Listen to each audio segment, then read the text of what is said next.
Ugh.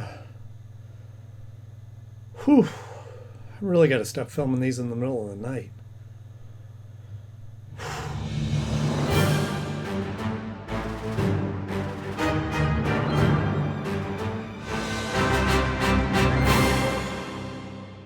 Hello, friends. Welcome back to the show. So glad to see you all once again. And if you're new here, thank you for stopping by. I assume that you found this because you're a fan of the DC animated world, particularly Batman Beyond. Well, then you're in the right place, because I'm going through and reviewing each and every episode of Batman Beyond, and we're just about halfway through the first season. So if this sounds like something you might enjoy, just hop below and hit the subscribe button. I have new episodes coming out every Tuesday and Thursday, and you don't want to miss a single one. I don't want to tell you what to do, but please stop below and, subscribe and hit the like while you're down there.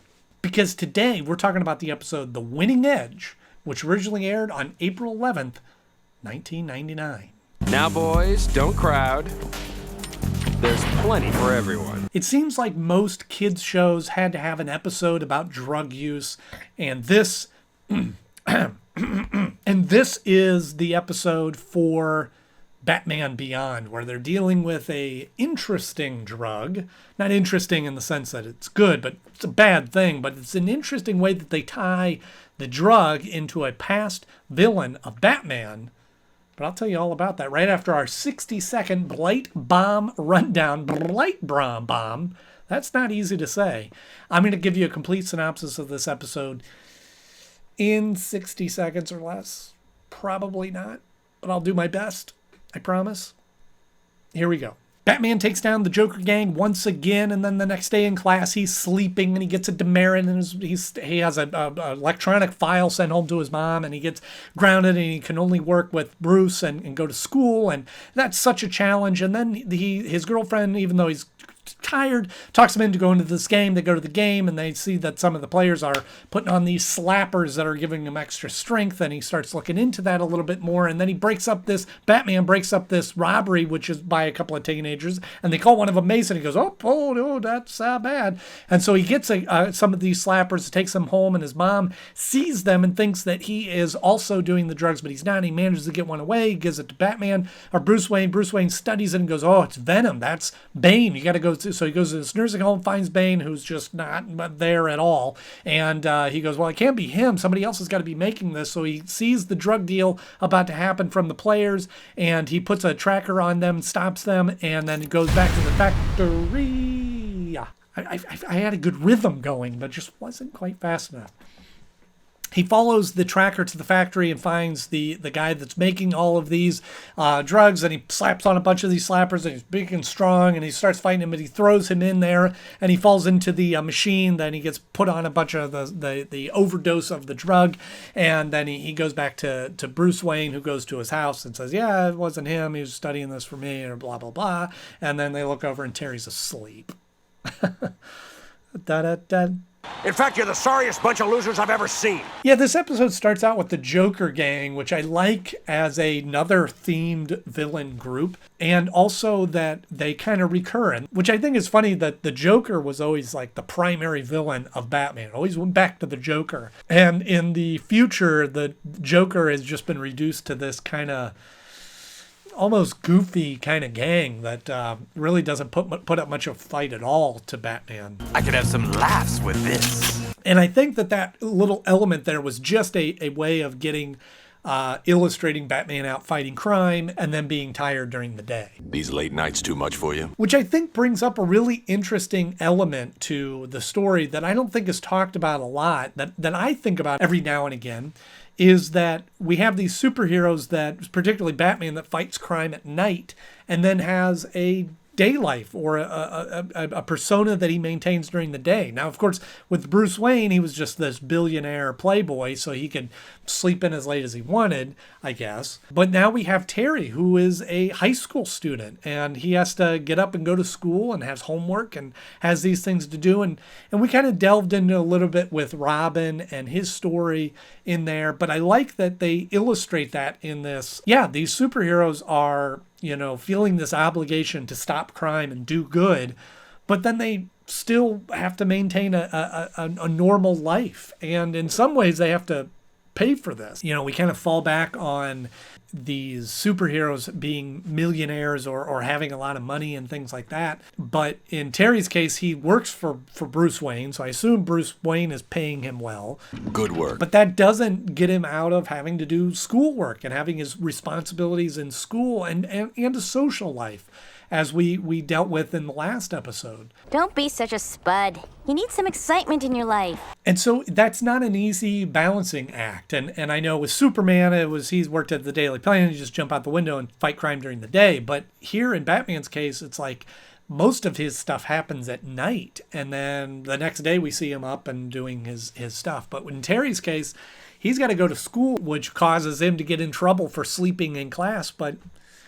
And yet he can't tell anybody why he's so tired. It wasn't you, honest. I'm just seriously REM deprived. And then, of course, that comes full circle when his mom thinks that he's doing drugs, doing these slappers, that, oh, that's why you're getting in trouble at school and you're sleeping in class is because you're doing these drugs. And once again, he can't defend himself because the truth he can't let anybody know. Mom, it's not what you think.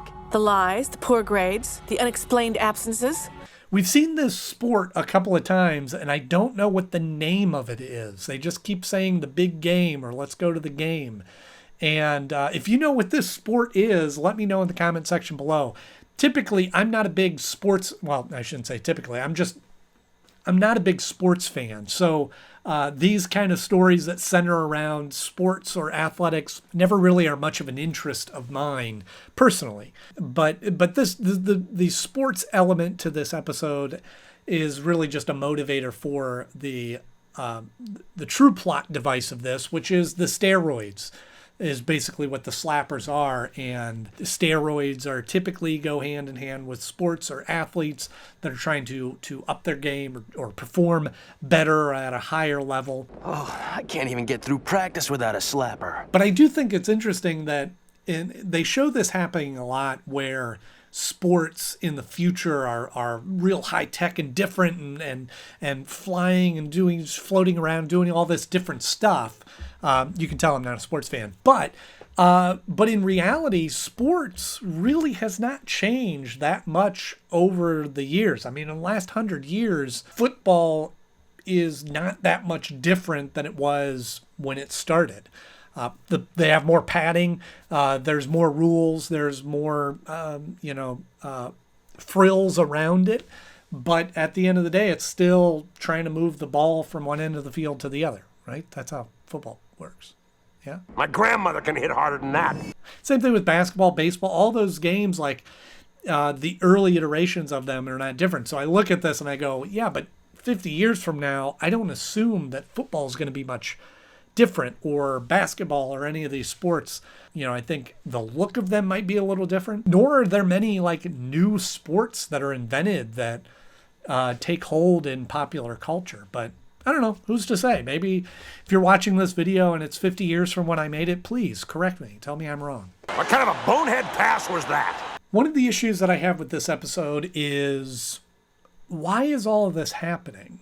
You know, again, it's the sports and the athletes and the other kids that are putting on these slappers are really just a way of getting into this story of the drug use, of course. And we tie Batman into it with it being used from Venom that Bane was using and all those sorts of things. Only one man has the formula. Are the kids just stealing to get enough money to fuel their drug addiction? Is that the essence of what's going on?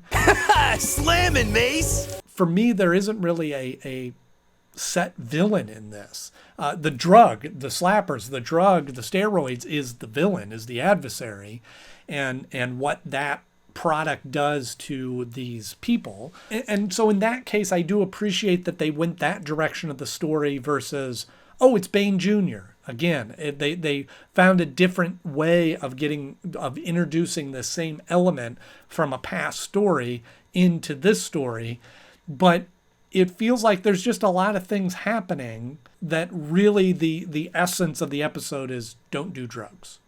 A good message for all of us, But again, it felt just forced. And maybe it was. Maybe this is something that was handed down by the WB to go, hey, we need to do a anti-drug episode. Oh, Mace, you're not using I don't have time for this, Chelsea. But one of the themes that they kind of tap on in this episode, but I would have liked to see them expound more on it, is here we have Bane, who was a arguably the greatest threat to Batman in the comics and in the show, which I want to say was the closest to ever killing Batman. And now we see him again, however far in the 40 years in the future now we see Bane reduced to this shriveled, delicate, fragile old man. Bane. I think that theme is kind of interesting, that as great of an opponent as he was to Batman, age and time is the ultimate adversary. And we see and drug use. Too many years on Venom. That's what the stuff will do to you. And then we kind of mirror that too, that Batman, Bruce Wayne, is not able to do as much as he used to be able to do because of age, because of time. I feel like they could have done more with that theme, despite all the best technology and the best efforts and the best intentions or bad intentions. At the end of the day, here's these two villains, Bane and Bruce Wayne, that are now just old men. Time, of all things, was the one that brought them both down. Come on, he must be a zillion years old. I think it's fun looking at these episodes to see where they were guessing technology would be in the future. And sometimes they get things right. And one of those is when they reference newspaper. Who reads newspapers anymore? As if newspapers are around, but nobody's reading them. And that's pretty accurate right now. I mean, they're still printing newspapers, not nearly as much as they used to, but not many people are reading them. And it's all online. It's all electronic. They got that guess right in this one. Never mind. If this episode exists just as a PSA for why you shouldn't do drugs, I think they do an excellent job of depicting how horrible the overdose of Venom from a drug like Venom would be. And they don't make it look glamorous at all. It's the Venom. I think he had too much of a bad thing. And it all wraps up seeing Terry falling asleep again. And I think it's compounded because, as teenagers, I know for me, at least, when I was that age, I was sleeping a lot. I was sleeping 12, 15 hours a day anyway, if I could, and I wasn't staying out that late. But I could only imagine if I was out fighting crime, how much more tired I would be. But I didn't then, and I don't now, like naps. I know that sounds strange. I know a lot of people like naps, and I know older that people get, the more that they enjoy naps, but I cannot stand the thought of naps. It's all right. He's had a busy night. So when it comes time to rank this episode, I try to give this one a little bit of a pass because I know that it really is just an anti-drug campaign. There isn't really a great Batman villain that he's going up against. He kind of deals with Bane or Venom a little bit, and it's got a lot of the sports references, which maybe if I was more into sports, I'd like that. But really, this episode, for me, didn't have a lot going for it. So for all those reasons, it falls at the number 7 spot of my favorite episodes so far. I have it beating out Gollum just because there is some ties to the past and dealing with Venom, and they have a little bit of a mystery into the story where Gollum was really just a angry kid that got a giant robot and starts running amok. But I do have this one falling below Meltdown because Meltdown obviously has Mr. Freeze going for it and has kind of a sneaky reform story involved in that I almost missed. There was just no way that this one could beat out a Mr. Freeze episode.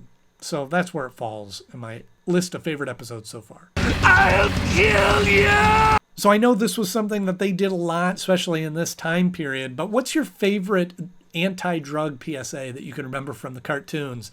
There was always episodes that were either dedicated to it or little tags that they would do on episodes, especially, like I said, G.I. Joe. But what's your favorite anti-drug PSA that you can remember from cartoons from the 80s and 90s? Let me know in the comment section below. If you enjoyed this episode, please click the like button. If you want to see more episodes like this, just hit subscribe. I have new episodes coming out every Tuesday and Thursday. That's twice a week, something to do while you're quarantined away. If you hit subscribe and the little bell icon, then you'll be notified every time that I have a new episode. And next up, we have the episode Spellbound, so you don't want to miss that. As always, thank you so much for watching. I'm Andy Knode, and I'll see you soon.